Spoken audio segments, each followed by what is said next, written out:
tá todo mundo falando, ou melhor, repetindo, né? Essa bobagem de que o disco novo dos Rolling Stones é o melhor álbum que eles lançaram em 40 anos. Isso é uma besteira total. E nesse vídeo eu vou explicar por quê.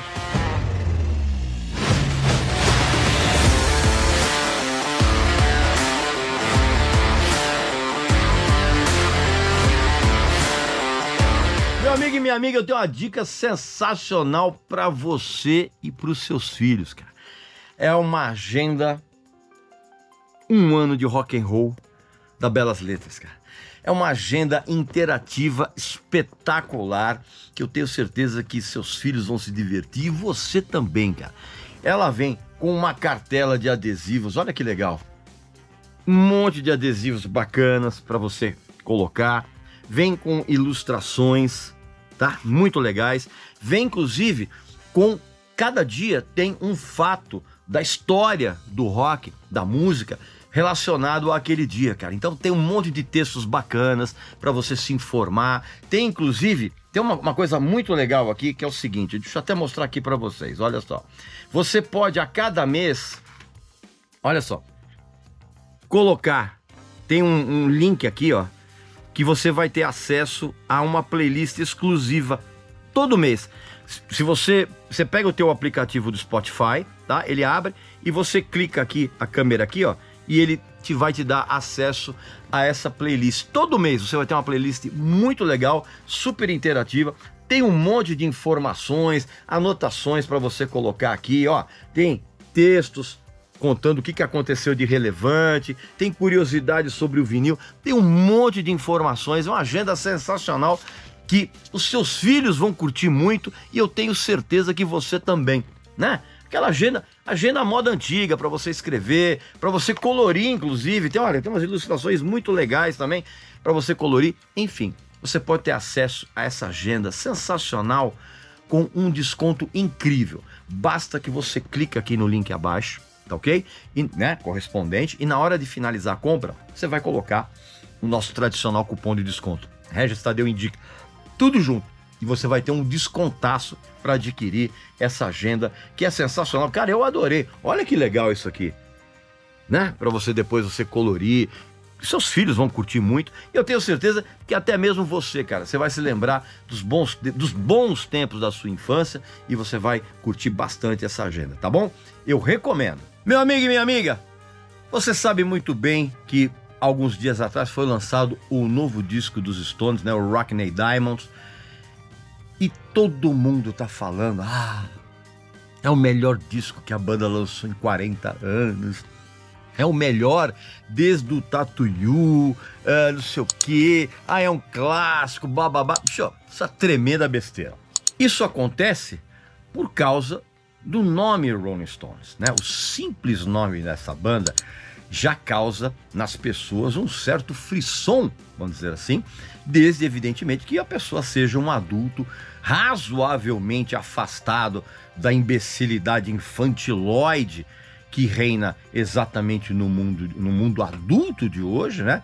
E também que a pessoa entenda perfeitamente a importância histórica que o combo hoje, que é liderado pelo Mick Jagger e pelo Keith Richards, que o Ronnie Wood, na verdade, é um funcionário de luxo que aparece nas fotos. Vamos combinar, né? Nada dentro da empresa é isso aí. Então você precisa entender, cara, as pessoas precisam entender do que os Rolling Stones representam, cara, não apenas para a história do rock, mas para a música como um todo, em todos os tempos. E é exatamente por essa devoção, cara, que eu li muitas bobagens, mas muitas mesmo, a respeito desse disco que eles lançaram recentemente, que é o Rockney Diamonds, 18 anos depois do seu, então, último álbum de canções inéditas, que é o subestimado A Bigger Bang, que foi lançado em 2005. Sim, 2005. Porque você tem que lembrar que de lá pra cá a banda soltou apenas esse ótimo disco de covers aqui, o Blue and Lonesome, em 2016. Então eu ouvi muita bobagem, cara, muita bobagem. A começar pelo papinho iniciado pela própria mídia em geral, tratando esse disco, como eu falei, como o melhor desde o Tattoo You. Eu mostrei agora no começo do vídeo. Que é uma asneira simplesmente risível. Obviamente que tanto o Mick Jagger quanto o Keith Richards, eles não estão minimamente preocupados com o topo das paradas, né? A essa altura da carreira, né? Não apenas porque a dupla sabe que os milhões de fãs vão consumir esse disco como se fosse um néctar sagrado escondido há centenas de anos, né? Dos pobres mortais, mas principalmente, cara, porque os dois sabem como as tais paradas hoje, né? São completamente manipuladas por algoritmos, por bots, né? E, portanto, sem credibilidade alguma. Eu ouvi o disco e eu digo para você o seguinte, que a abertura do disco surge exatamente com uma canção que recebeu um clipe pouco antes do lançamento do álbum e que deu um pontapé inicial a essa babação de ovo desmedida em cima do disco. Essa música que abre o disco, a Hungry, é a primeira das 3 parcerias, eu já vou falar a respeito disso, da dupla, né, Jagger and Richards, com o produtor do disco, que foi sugerido pelo Paul McCartney, que é esse garoto queridinho da vez, o Andrew Watt. Para mim foi o responsável por ter estragado os 2 mais recentes álbuns do Ozzy, o Ordinary Man de 2020 e o Patient Number 9, que foi lançado no ano passado, né?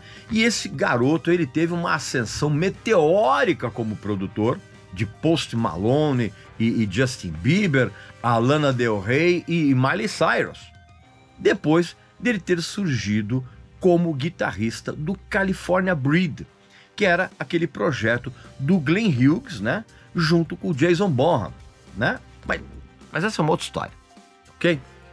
Outro papo. Pois bem, essa música, a Hungry, é apenas uma boa canção e muito longe do status de clássico que essa mídia comprada tentou colar na canção. Na verdade, essa música parece uma sobra desse disco aqui, ó, do Undercover, de 1983, que parece que foi reaproveitada agora, né, com a bateria do Steve Jordan, tentando imitar aquilo que o finado Charlie Watts fazia, só que com uma timbragem, vamos dizer assim, bem menos seca, mais encorpada, né? E essa música tem um solinho de guitarra legal, do subestimadíssimo Ronnie Wood, que é um excelente guitarrista e também um ótimo baixista. Então eu repito, essa música não é uma canção ruim, mas ela não tem absolutamente nada de clássico. Então calma lá nessa opinião ridícula que as pessoas estão soltando. Só que é a partir dessa música que eu percebi que a produção do Andrew Watt iria cometer um clamoroso erro, cara, que era deixar o disco inteiro com uma sonoridade meio pastosa, né? Com um som muito comprimido. É um tipo de estratégia completamente endereçada aos serviços de streaming, para que cada faixa seja consumida por gente que ouve música no celular. Dito e feito. Ele fez a mesma coisa no disco todo. De nada adiantou o Keith Richards dizer em entrevistas promocionais antes do lançamento do disco que esse álbum seria perfeito e foi feito para se ouvir em vinil. Cara, ou isso é uma grande cascata dele, ou passaram a perna no velhinho e enganaram o cara. Não é nada disso. A faixa seguinte, que é a segunda parceria da dupla com o Andrew Watt, é Get Closer, que é uma boa canção swingada, que lembra algumas coisas que eles lançaram nos anos 70, tipo Hey Negrita, desse disco aqui, que eu absolutamente adoro, e é um dos meus favoritos dos Stones, que é o Black and Blue, ok? Disco de 76. E essa música certamente foi referência para Get Close, só que com mais instrumentos, né? Incluindo o piano do Elton John, né? Que é sempre sensacional, e do sax do James King, cara, que é o saxofonista de uma banda muito boa chamada Fitz and the Tantrums, que inclusive eu recomendo que você ouça. E essa música ela é mais encharcada em termos de produção. E é realmente uma canção simpática e divertida, e nada além disso. Depois vem a terceira parceria da dupla com o Andrew Watt. As 3 músicas vêm na sequência, que é uma balada chamada Depending on You, que é cantada de uma maneira absolutamente correta pelo Mick Jagger na sua intenção de inserir tristeza e esperança ao mesmo tempo. E essa canção toda é pontuada pelo sempre maravilhoso trabalho do tecladista o Ben Montage, que é ex-colega do saudoso Tom Petty naquela banda maravilhosa que era os Heartbreakers, né? Tom Petty and the Heartbreakers, né? E ele, o Ben Montage tocando um órgão Hammond é simplesmente sensacional. Aí na sequência vem Bite My Head Off, que finalmente traz aquilo que os Stones fazem de melhor, cara, que são os rockões descabelados, cara, né? E tudo conspirou a favor nessa música, a começar pelo baixão gorduroso e distorcido do Paul McCartney, cara, que inclusive ganha um destaque isolado ali no meio da música, com a frase de baixo dele, ele sozinho, muito legal. Tem umas guitarras faiscantes, vamos dizer assim, do Keith Richards e do Ronnie Wood, e aquela bateria totalmente reverente ao que o Charlie Watts fazia da parte do Steve Jordan. O cara tenta tocar igual. E evidentemente que você tem o Mick Jagger cantando como se tivesse remoçado uns 30 anos. Muito legal. E aí é a partir dessa faixa que o disco começa a pegar fogo, ou ameaçava pegar fogo, né?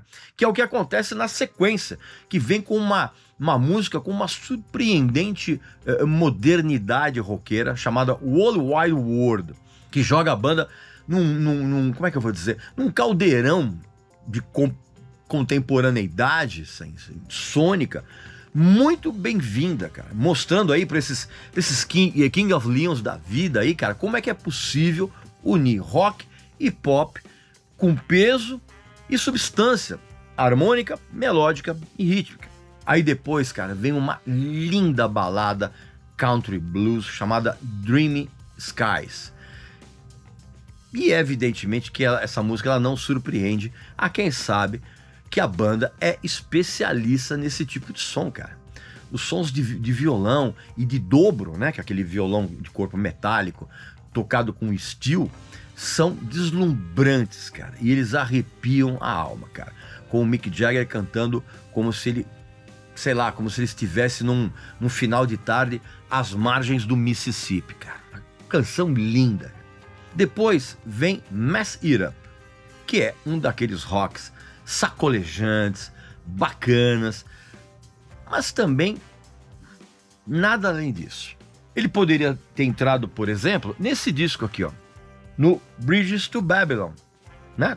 Tranquilamente, poderia ter entrado nesse disco e ele passaria despercebido, e essa música até passaria despercebida dentro daquele álbum, cara. Tem os backing vocais bacanas, tem um ritmo dançante, aquela coisa e tal, as guitarras bem sacadas, mas eu sinceramente, e aí tem um detalhe interessante, nessa música eu sinceramente duvido da informação contida na ficha técnica, de que a bateria dessa música foi tocada pelo Charlie Watts. Eu duvido que isso seja verdade. Pode até ser que o ritmo básico da faixa tenha sido gravado pelo Charlie Watts pouco antes dele morrer em 2021. Mas o que você ouve pra valer nessa música é o Steve Jordan, no mínimo, cobrindo tudo, tocando por cima, cara. Quem conhece profundamente o estilo do Charlie Watts vai concordar comigo, cara. E você sabe muito bem, ou melhor, não sei se você sabe disso, mas há na discografia da banda vários precedentes disso, cara. Ou seja, o Charlie Watts está na ficha técnica, mas não foi ele que tocou.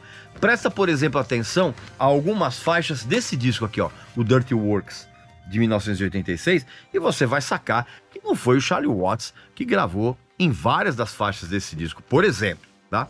Mesmo assim, é uma canção divertida e dançante. Ok, a outra faixa que a ficha técnica indica ter sido gravado com a bateria do Charlie Watts, que é uma canção chamada Live by the Sword, essa sim tem a bateria dele, cara. E é um rockão bem legal, com palmas no refrão, sabe? Sabe, aquela coisa bacana. Os riffs de guitarra são encorpados, são musculosos. Tem aquele piano malandríssimo do Elton John, que é sempre sensacional dentro dos arranjos de qualquer canção em que ele participe, cara. Que é maravilhoso. E ele também tem um negócio que é muito bem-vindo, que é o retorno do Bill Wyman, o ex-baixista dos Stones, cara, tocando nessa música com uma timbragem bem gordurosa também, né? Aliás, não sei se você sabe, mas a maioria dos baixos desse disco foram gravados tanto pelo Ronnie Wood quanto pelo Keith Richards. E é uma outra canção legal, divertida e que honra o passado sonoro da banda, sem sombra de dúvida.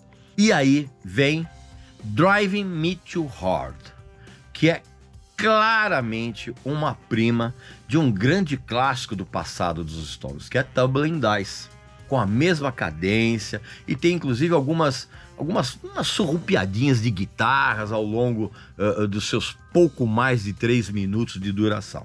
Mas ela tem um refrão legal e tem aquele astral bacana, cara, para você ouvir essa faixa no carro, quando você tá fazendo uma viagem em direção à praia, sabe? Pô, isso é uma ótima característica. E como sempre, há a inclusão de uma música cantada pelo Keith Richards, né, com aquela voz dele, que é sempre ruim, mas é sempre maravilhosa ao mesmo tempo, né? Que caracteriza tudo que ele canta, né? É uma canção chamada Tell Me Straight, e é uma balada que remete um pouco àquele country contemporâneo, vamos dizer assim, mas que traz uma sensação de conforto auditivo, né? Que é tão bem-vindo quanto uma taça de vinho num belo jantar, né? Tem um solo de guitarra sucinto, muito legal. É uma canção curtinha, mas ela é muito legal, cara. E tem aquele vocal do Keith Richards que é ruim e espetacular ao mesmo tempo. Essa música é uma música curtinha. Agora, se tem algo que não é curta, é a faixa seguinte, que é uma monumental balada blues intitulada Sweet Sounds of Heaven. Tem mais de 7 minutos, proporcionando um daqueles momentos em que é impossível não se arrepiar durante a audição, cara. Ainda mais quando o piano e o órgão Hammond dessa música, cara, foram tocados por ninguém menos que o Stevie Wonder, cara. E tem a presença da Lady Gaga, que acrescenta um poderoso toque gospel e que evidencia ainda mais a ótima cantora que ela se tornou, cara, depois que ela conheceu e trabalhou em parceria com o Tony Bennett. Eu já falei isso em outros vídeos, cara. Isso aconteceu anos atrás. E isso é algo que fica ainda mais em evidência depois que essa canção espetacular, ela tem um final falso ali, quando a música acaba, mas o Steve Jordan, ele continuou a tocar bateria. E aí o restante da banda foi atrás e o Mick Jagger e a Lady Gaga, cara, eles embalaram num dueto simplesmente avassalador. Eu até fiquei com a sensação, cara, de que essa música, especificamente essa, ela foi meio gravada ao vivo no estúdio, né? E acabou acontecendo essa improvisação que ficou no disco. É uma canção absolutamente épica e sublime que pode ser colocada ao lado das dezenas dos maiores clássicos que os Rolling Stones fizeram até hoje, cara. Essa música, sim, é um clássico, cara. Essa música é de chorar. E aí o disco termina, cara, apenas com o Mick Jagger cantando e tocando gaita e o Keith Richards no violão. Os caras mandando ver numa versão espetacular de Rolling Stone Blues do Muddy Waters, que é uma belíssima cereja a ser degustada por qualquer pessoa que ama o blues, principalmente aquela faceta mais rústica do blues. Portanto, meu amigo e minha amiga, a minha sensação depois de ouvir o Hackney Diamonds é que ele é mais um bom disco dos Rolling Stones, mas que ele foi recebido, cara, com uma comoção totalmente indevida, desmedida, que tem muito mais a ver com o fato de saciar, vamos dizer assim, a carência dos fãs e dos pseudocríticos, né, depois de uma longa ausência discográfica autoral.